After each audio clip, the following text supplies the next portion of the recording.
So I got 1.3 million views in 6 days to prove that it's not luck. So this is the video here. It's on my other channel that teaches magic tricks. And as you can see, it's got 1.8 million views now and it's brought in over 10,000 subscribers. And when I first published the video, it wasn't getting too many views, but on the 1st of December, the algorithm started picking it up. And then it just started getting 100,000 views per day, then 200,000 views per day.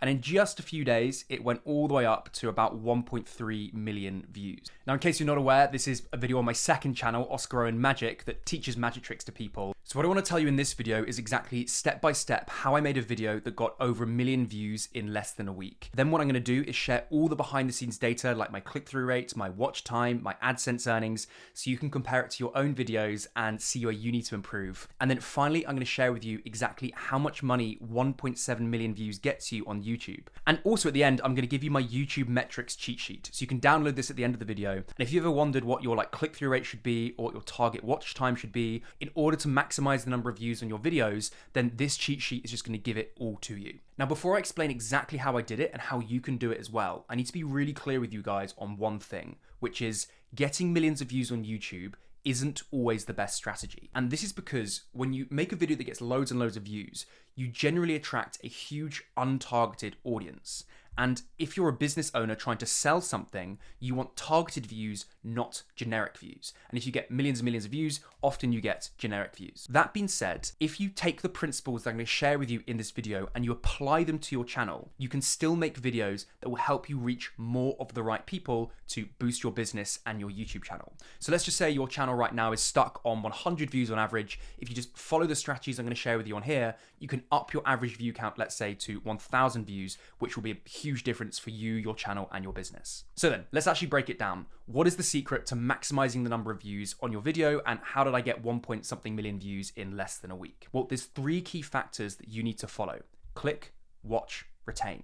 And if you can do these 3 things here, click, watch, retain, and you can do them really, really well, you can increase the views on any single one of your videos. So let's start off with step number 1, which is getting the click. Because here's the thing. If no one clicks on your video, I don't care if you've got the best editing, the best scripting, the best filming, the best whatever.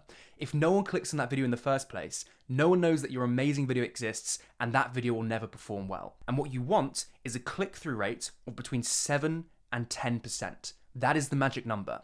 You want a click-through rate of between 7 and 10% in your first week on YouTube. And if you just take a look at the video that I showed you, you can see that when I first uploaded this video that got 1 million views, the click-through rate on average was around 7 to 7.5%. So it's within this range here, which is one of the reasons why the algorithm picked up the video and showed it to millions of people.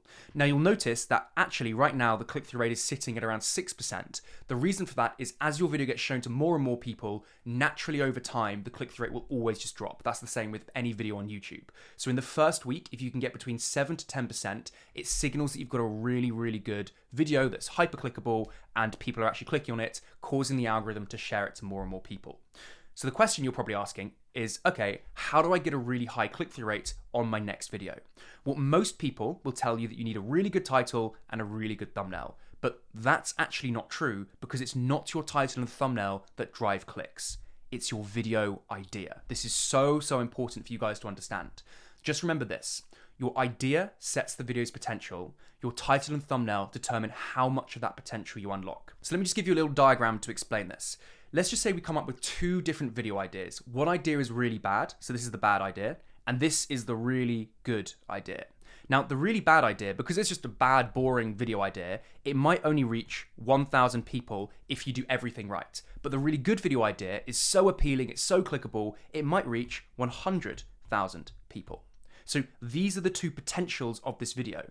Then your title and thumbnail determine how much of that potential you unlock. So let's just say on the really bad video idea, you make an amazing title and thumbnail, you might reach 90% of your potential audience, so you actually get 900 views on that video.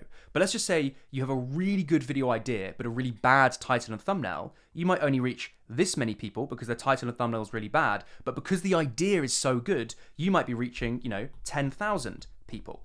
So can you see what I'm talking about here? Your idea sets the video's potential. Your title and thumbnail determine how much of that potential you unlock. Now, obviously, we want a really good title and thumbnail as well, so you can reach way more of your potential audience. You might reach, 90,000 people. That's obviously what we want to be doing. But the point I'm trying to get to you here is before you worry about the title and thumbnail, you need to come up with a really good hyper-clickable idea to give the video as much potential as possible. And then from there, you maximize that idea by coming up with a really good title and thumbnail. So step one to getting the click is to come up with a really good video idea. And this needs to be something that's so innately interesting to your target audience that they've got no choice but to click on that video. That's the kind of mindset you need to have when you're coming up with really good video ideas. How do you actually do this then? Well, the most simple thing you can do is look for evidence and outliers to help you. So go onto other channels in your niche, look at their best performing videos, the videos, their most popular videos, the most number of views, and take those ideas as your starting point. That's exactly what I did. So I wanted to make a video on magic tricks with hands, but before I made the video, I wanted to verify that this is a really good video idea with the potential to get a lot of views. So I found all these other videos on YouTube to do with magic tricks and hands that have millions of views. So this one's got 8 million views, this has got 19 million views, this has got nearly a million views, and this has got 5.4 million views. And because I did the research beforehand and I saw that this is a proven video idea, magic tricks with hands, it meant when I was making this video here, I knew that this topic was already really proven and there's evidence that this has the potential to get a lot of views. So you should do exactly the same thing. Now you can do this manually as I just suggested, or you can use oneof10.com or viewstats.com, and these are just like softwares online that will basically allow you to find these outliers really, really quickly, and they do all that manual work for you. So then once you've got a really good video idea, that's when you move on to coming up with a really good title and thumbnail. And people always say to me, Oscar, how do you come up with a really good title and thumbnail? What's the latest trick? What's the latest hack? And forget all the tricks and hacks. All you need to do on your title and thumbnail is build curiosity. The only reason someone's ever going to click on one of your videos is because your title and thumbnail builds curiosity. And the more curiosity you build, the more clickable your title and thumbnail is, and the higher your click-through rate. So it really is just this simple. So the question is, okay, how do you build curiosity in your title and thumbnail? I always start off with my video title, and I just basically list out all the potential titles that represent my video idea, and I just choose the one that builds the most curiosity. So what you should do is come up with your idea first, and then list out 10 potential titles, and just select the one that's less than 55 characters and builds the most curiosity. Now, generally speaking, when someone's scrolling through their feed, they see the thumbnail first and then the title second. And therefore, this thumbnail, this image here, in a split second needs to tell the viewer exactly what the video is about and build lots of curiosity. So I do a few things in order to sort of hack people's brains to see my video and then click on it. Firstly, I've got contrasting colors. So I have, white on black here. Secondly, I always have something within the thumbnail that's like really interesting. So there's a little bit of bone in the finger here that grabs people's attention and makes them go, wait, what? And they want to click on the video. And the final thing I like to do is the glance test. And this is basically, if you get rid of the title, could a viewer tell me exactly what this video is about just from the thumbnail? Because if they can, it means the thumbnail's really easy to understand and they're more likely to click on it. Most people, when they're scrolling through their phones, they're not going to look at your thumbnail, then look at your title, then think about it and then click. Normally it's just a split instant decision, which is why your thumbnail needs to be really clear on what the video is actually about. So in this case, you can see if I get rid of the title, it says 9 visual tricks, there's a hand there, and it's pretty easy to understand that this is 9 visual magic tricks with hands. So that's the second thing I recommend you do. Do the glance test on your future videos, and it will allow you to just see if it's a good thumbnail or not. So once you've got them to actually click on your video, the next thing you need to do is get them to watch. And watch time is the single most important metric on YouTube. And you need to aim for between 40 to 60% watch time on your videos. And the reason for this is YouTube is a business, and at the end of the day, all they want to do is make more money. And if you can create videos where people are watching, between 40 and 60% of the whole thing, it means people are spending a longer time on YouTube, meaning YouTube can show those people more adverts, and it's in YouTube's interest to then promote that video to more people so that they can make more money. So this is the magic number here that you need to be aiming for on all of your videos. So then how do you actually boost your watch time? Well, the first thing you want to do is make sure that your videos are at least 8 to 15 minutes long. Any less, and even if people watch like 100% of the video, but it's only 5 minutes long, your watch time is just going to be really low anyway because the video is very short. So 8 to 15 minutes really is the sweet spot. Secondly, in the first 10 seconds, repeat the title. Now, the reason for this is the most important part of any YouTube video is the first 30 seconds. If you can keep people watching for the first 30 seconds, they're more likely to watch the whole thing. But the most common time where people click off your video is within those first 30 seconds. So you need to be really tactical in what you do in this period in the introduction of your video. And I recommend in the first 10 seconds, you literally just repeat the title of the video. And this is because someone has clicked on your video expecting something. They expect the title, as it were. And when you say, in this video, you are going going to get and you repeat the title, it matches their expectations, which means they don't feel like they've been clickbaited and they want to, keep watching the video. Then after that, you need to over deliver on the video promise. So in the first 10 seconds, you match their expectations, but from 10 to 20 seconds, you exceed their expectations. So you say, not only am I going to show you this, but I'm also going to show you this, and people just have their minds blown and they go, wait, what? I'm getting all this extra stuff as well. And it means they're less likely to click off the video.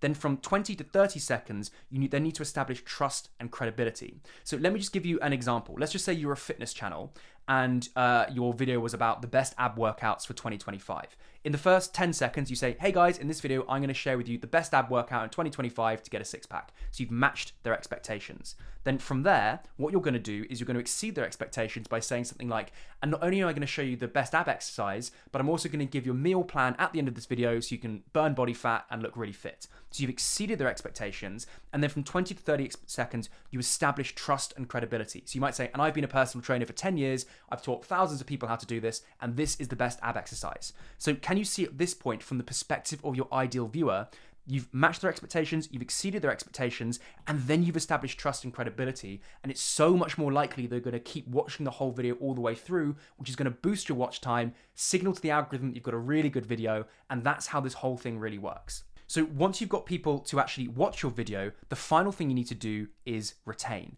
And retain simply means once someone's watched one of your videos, you want them coming back to watch more and more of your videos in the future, because this, again, signals to the algorithm that you've got a really good channel and they're going to start promoting all of your other videos in the future.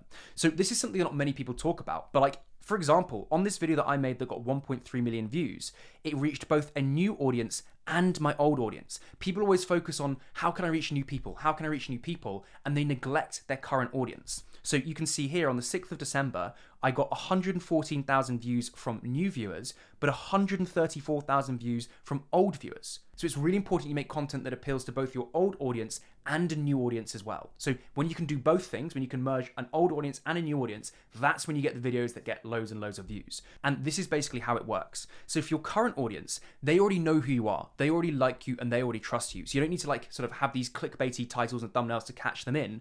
All your video needs to do is offer them something new and offer them something valuable. So when you're coming up with a video idea, think to yourself, for my current audience, will this offer them something new and will this offer them something valuable? And if it is the case, then it appeals to your current audience. But for a cold audience, the people you want to reach and bring into your channel, you need to ask yourself, is this video attention grabbing and does it build curiosity? So this is a bit more in the title and thumbnail. It needs to build lots of curiosity and be really attention grabbing. And if it does, it appeals to these people as well. And your video needs to be right here in the middle. So for this video that got 1.3 million views, it appeals to the current audience because my audience really likes magic tricks, and this teaches 9 visual hand magic tricks, and I haven't taught hand magic on my channel for a long time, so it appeals to my current audience. But for my cold audience, people who don't know who I am, this little bit here, this bone sticking out, is really grabbing, so they're going to click on the video, and also anyone can do, makes it seem really simple, really easy, and if you're just someone who wants to learn some magic tricks, this appeals to a cold audience as well. Now, the final thing I want to share with you is how much money this video made. So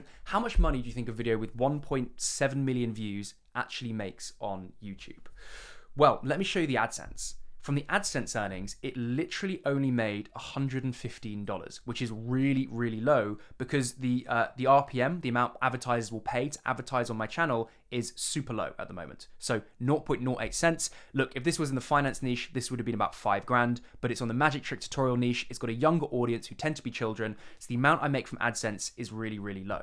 However, in course sales, it's done over $6,000 so far because I promote a card magic course, which is something I promote on my back end, and I converted 0.0043 of my viewers and I sold them my course and it's made $6,000. And because the video is still getting lots of views and it's getting about 200,000 views every 48 hours, I think this video is projected to make around $10,000 from one single video. Now, obviously, I'm super, super grateful for that, and that's just amazing. But I hope this is also giving you guys some perspective on if you want to do YouTube full time, if you want to actually make a reliable income from YouTube, you cannot rely on AdSense because the AdSense earnings are so up and down and so invariable. Instead, you need to be selling products and services on the back end. It doesn't have to be a course, it can be coaching, it can be consultancy, it can be whatever you want, but you need a back end to your channel in order to make money. And if you do it right, genuinely, one video on YouTube can change your life. It's the most amazing thing, and I can tell you from the bottom of my heart, I'm so thankful for everyone who watches my videos and enjoys them, because it allows me to do this YouTube thing full time, make videos, and you know, travel the world and do magic and all that kind of stuff as my job. So I'm super grateful for that. But I just want to really hammer home this point, which is you cannot rely on AdSense if you want to make a full-time income on YouTube, because it's just so unreliable. And if this graph here doesn't show that to you, then I don't know what will. So I hope this video has been really useful. Please download my YouTube metrics cheat sheet by clicking the first link in the description, and it's going to give you all the metrics that you need to hit in order to maximize the number of views on your next video. Thanks so much for watching, and I'll see you guys soon.